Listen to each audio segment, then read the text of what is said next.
Good afternoon. I'm Monica Hendrickson, the Public Health Administrator for the Peoria City County Health Department, and welcome to our Tri-County update for COVID-19. To date, the counties of Peoria, Tazewell, and Woodford sit at 43,493 cases to date. That's an increase of 1,098 cases over the past week. That includes Peoria at 22,439, Tazewell County at 16,437, and Woodford County at 4,617. Our deaths to report in the Tri-County include a female in her 70s from Peoria County, and Tazewell County reporting 4 additional deaths today, a male in his 50s, another male in their 60s, and 2 males in their 70s. That brings the to-date total to 658, which is an increase of 23 over the past week. Overall, 95% of our cases are considered recovered. 3% are at home and isolating, and we saw an increase from yesterday in the number of those hospitalized, sitting at 0.27%.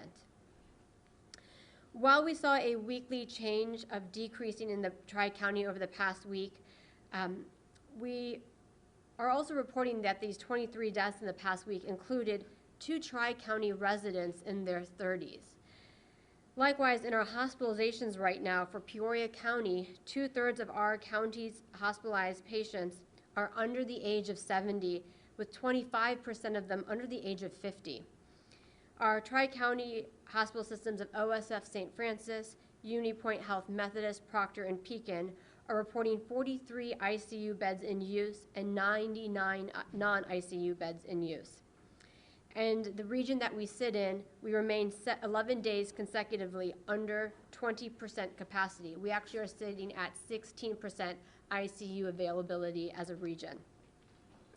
Our ICU capacity for our hospitals still remains at 44 beds in use, and we did see a slight decrease for our non-ICU beds, sitting at about 100 now. The reason why I wanted to focus today about those numbers and looking at in those age ranges is because for us to move forward, everyone that is eligible to get vaccinated needs to get vaccinated. We currently sit in Peoria County with 32.5% of our population fully vaccinated. And we have a lot of vaccine clinics that are happening in our community, including the community ones that the health department in Peoria is running. We have one at the Frank Campbell Center on April 30th. We have Imago Dei Church on May 4th, the Carpenters Union on May 5th and 7th, the Lincoln Branch Library on May 6th, and the Main Street Library on May 8th. Along with that, we are still offering Johnson & Johnson at Headington Oaks. We're hoping to get over 1,000 individuals vaccinated. We have much more vaccine available. But again, that's available on Friday, April 30th from 9 to 5 at Headington Oaks. Appointments preferred, but walk-ins are available. And with that, I did want to have the ability for us to address kind of those questions individuals have about Johnson & Johnson and what it means. And so today we have with us from the University of Illinois College of Medicine, Assistant Professor of Infectious Disease, Dr. Abir AlMajali.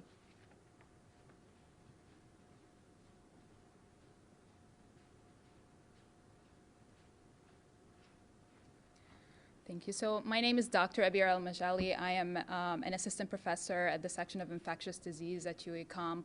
And I'm here mainly today to address the pause and the continuation of the J&J vaccine that happened recently. So as we all know, about 2 weeks ago, the J&J vaccine was paused by the FDA, and this came after reports of a rare side effect.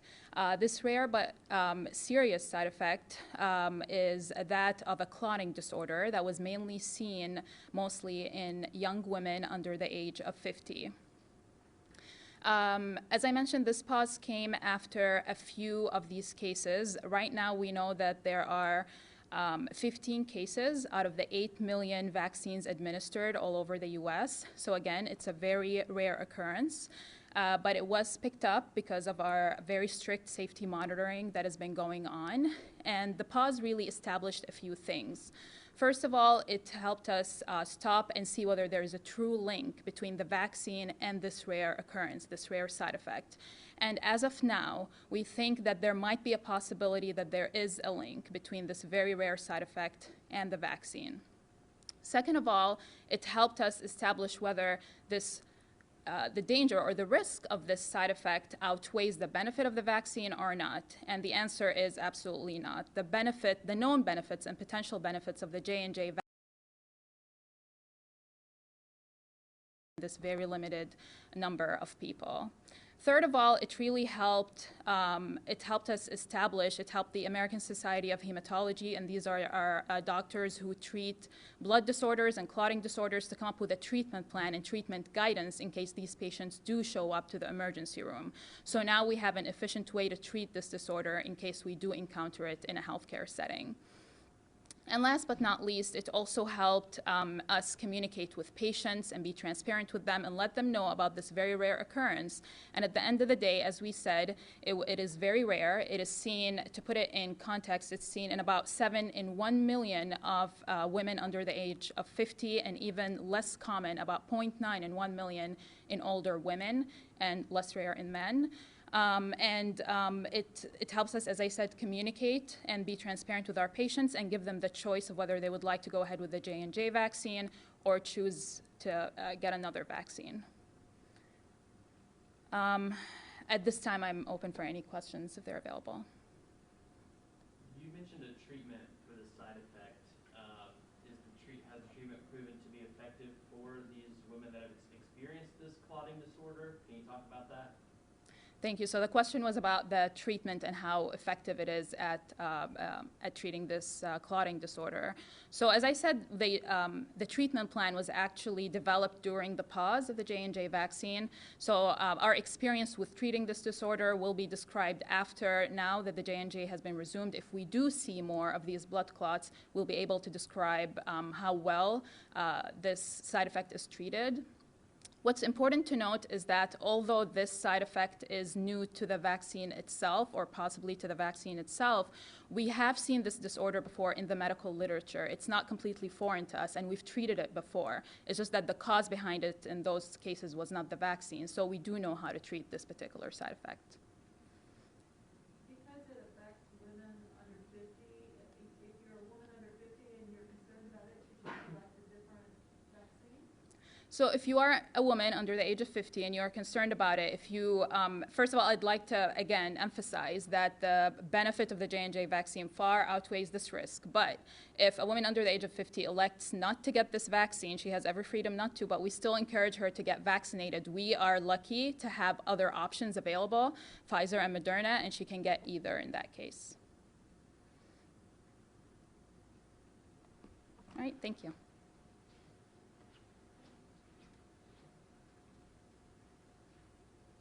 Again, wanting to reiterate, the importance is that the risk is so minimal and the benefits of the vaccine so great that really, considering all 3 vaccines are available and readily available in our public, we want to make sure people are taking advantage of that.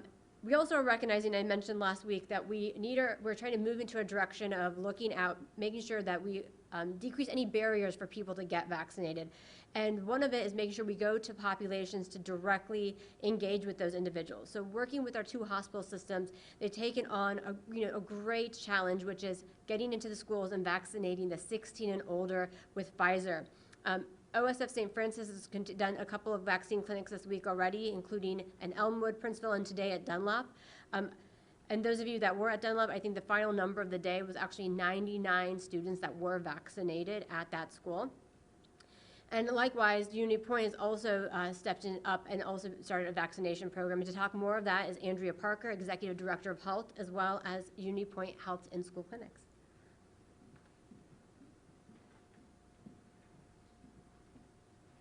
Thank you, Director Hendrickson.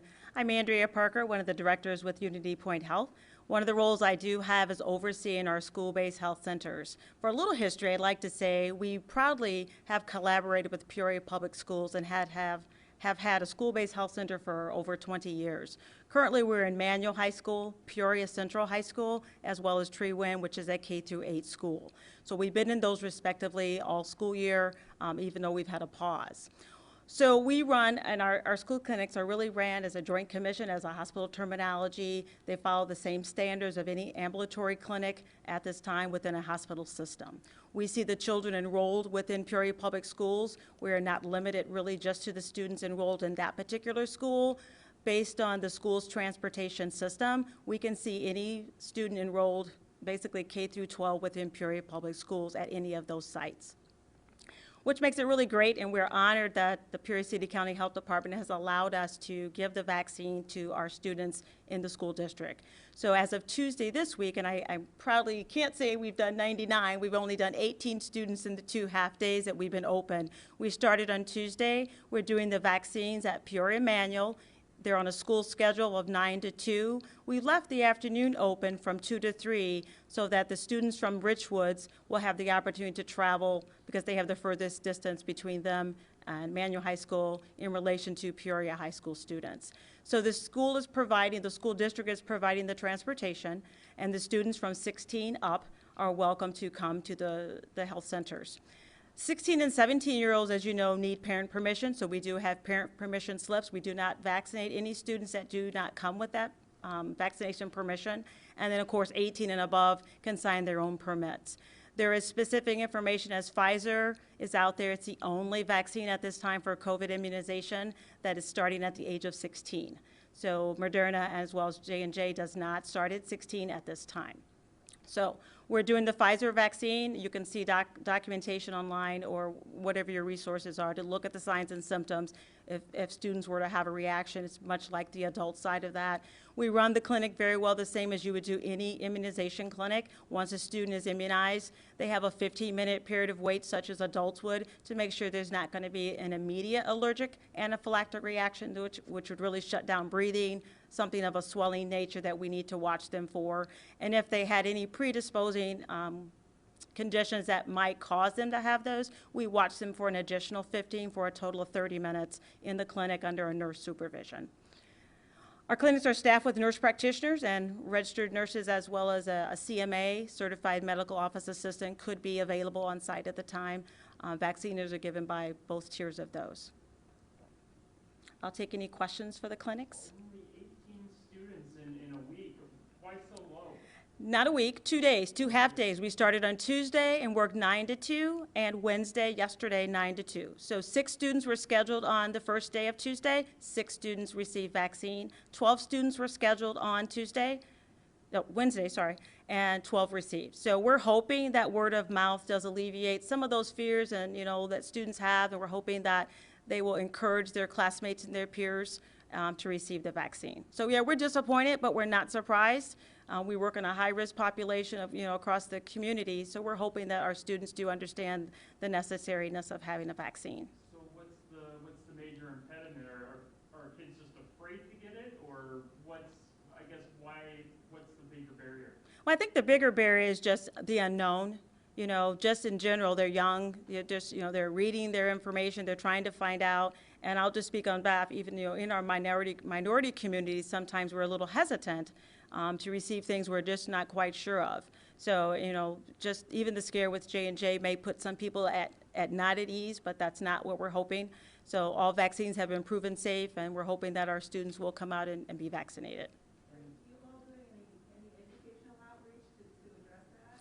To address the vaccine in general? Yes. Yes. So we're doing our best we can. We work with the students within the schools, and I have to say, congratulations to Dr. Karat and her COVID planning team at the district. They've been planning as they have done with the screening for COVID, several months and weeks ago. So they're doing their best to we put out all the information, we make ourselves available. We do the best we can as we would do the adults as well. I know PCPs have also been reaching out, to kids maybe in a different way to get them vaccinated as well. Do you have any idea what the unvaccinated population in Peoria Public Schools is currently, the ones you're trying to reach? I'm sorry, can you repeat that? The unvaccinated population in Peoria Public Schools, 'cause I know there might be other ways kids are getting vaccines. So what's the size of the population you're trying to reach?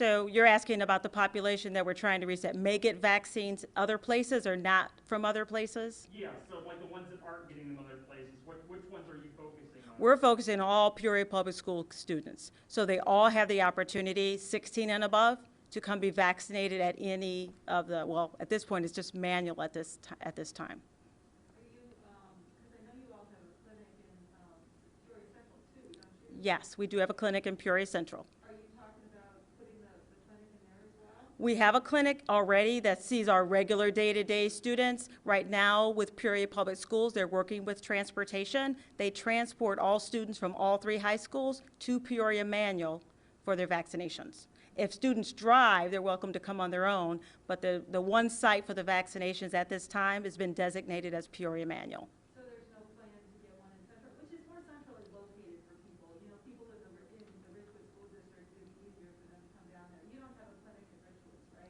Correct. We do not have a clinic at Richwoods, and the reason Manual was selected as a site, as your first question talked about Peoria High, it does have a school-based health clinic staffed just like Manual, but for logistic purposes, for the volume of where you give an injection and you have to watch students, it's not as large as Peoria Manual. So the Peoria Manual site does give us the luxury of a little bit more space so that we can socially distance the students. You know, the floors are marked off, such as all other public places, you know, where you give vaccinations, you know, for privacy purposes. It's just a larger clinic.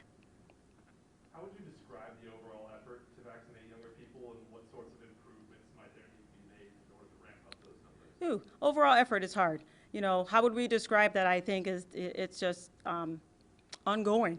You know, we put as much out there. There's social media.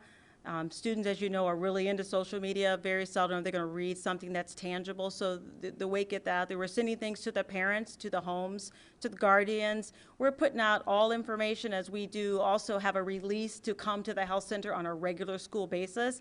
Those are very hard to collect. You know, so we're hoping that we can just push the information out, do media presentations such as today. We've done some other social media. We were on the news this morning with one of the nurse practitioners just talking about the clinics, talking about the COVID vaccine, just really empowering the students to, you know, learn about it so they will be encouraged to want to take it as well. Do you think the outreach effort to students, let's say at Manual, might need to be different than students at Central, students at Richwoods? Do they hear different information or hear it presented differently? Well, I can't say how they hear it presented differently. We do the same efforts, the same information for all the schools. So the information we would put out as a healthcare provider would be the same. So we're hoping that they hear the message. We can't really say how people perceive things, but the message is exactly the same. We want our youth to be vaccinated. Here's the choices of vaccinations. Here's the places to go to for vaccinations. And we're just encouraging them to be vaccinated. Thank you.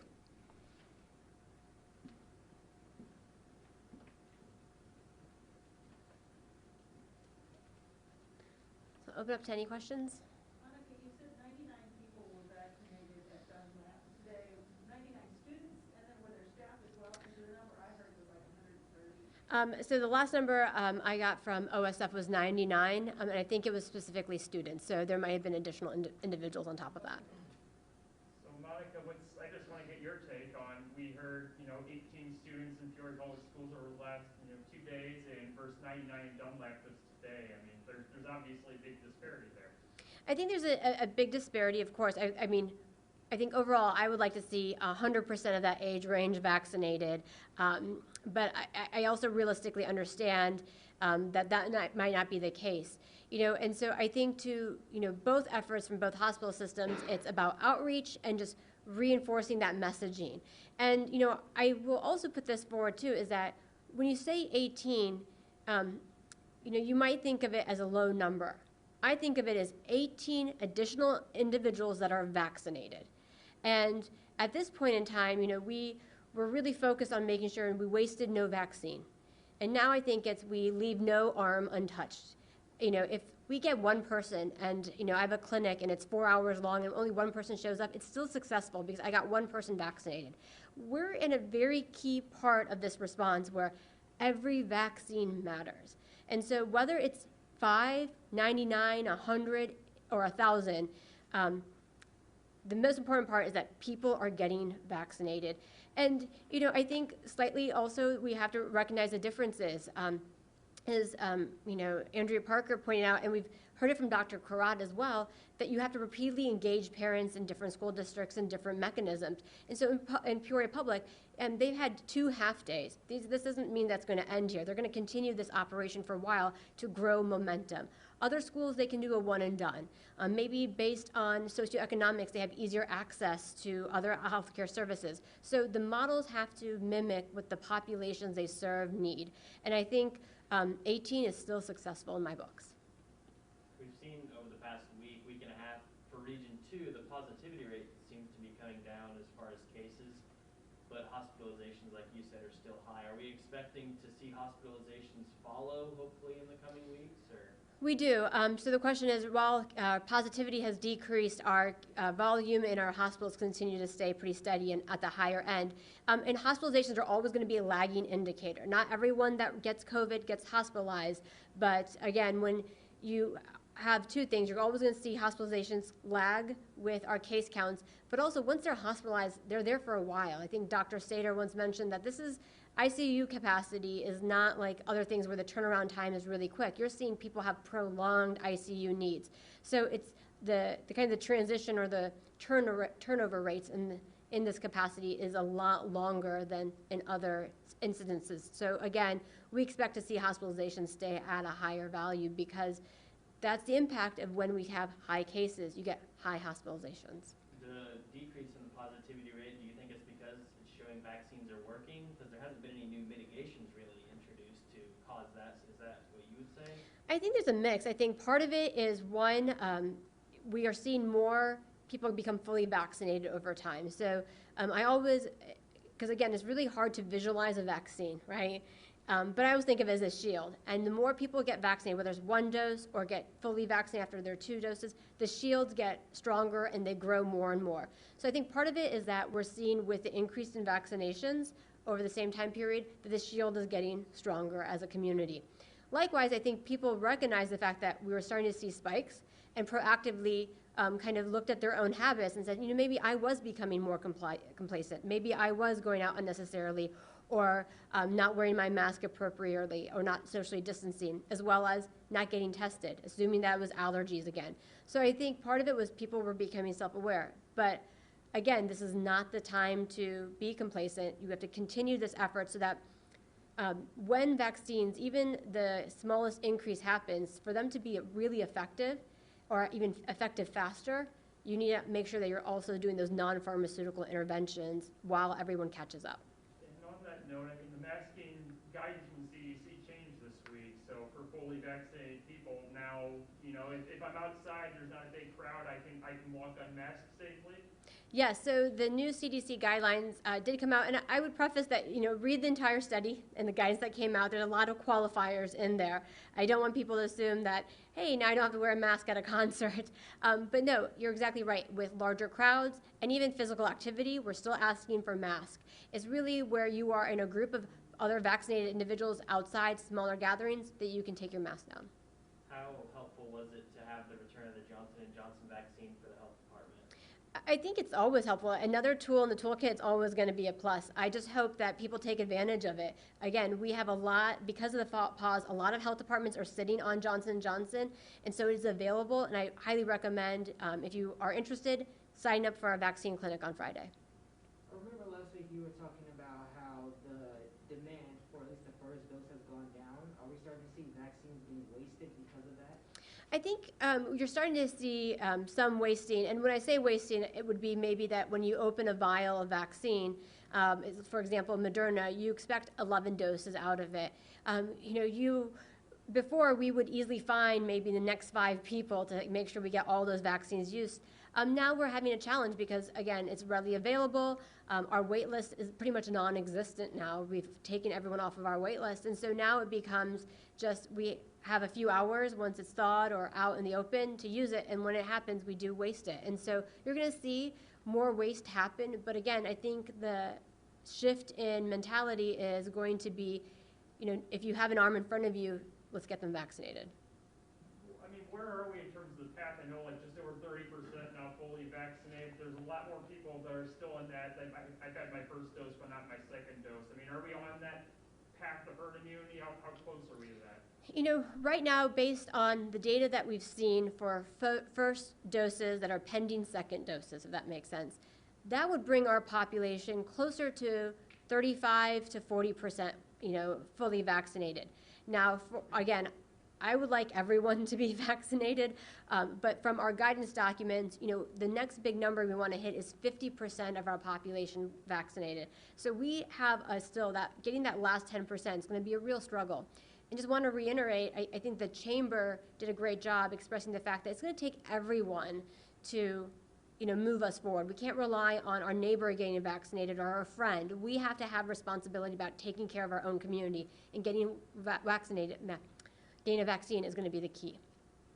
I kind of looked at the numbers and figured you're more than 60% are still have not gotten either the first or the second dose. Is that about right? Would that be the right statistic? Yeah, I think you'd be close to 60%, yeah. More than 60%? I think right at 60%. So is that 60% that's, for whatever reason, hesitant? Because like you said, access is pretty easy at this point. You know, we're seeing a lot of mixed responses. I think when we were at, and I know many of you were at the high school today looking at the interviews, a lot of it was just ease. You know, some of these students were saying that they played sports. So for them to, you know, to be taken out of the school day and then in the afternoons they don't have time, the ease of access is really important. So we're hoping that by having a lot of community points for people to access, even allowing for walk-ins while supplies last, that, you know, we just make those barriers, you know, as low as possible for people to access this vaccine. And then it is always going to be education, you know, educating people on the fact that everyone is eligible. We actually had an individual that thought they were still not eligible.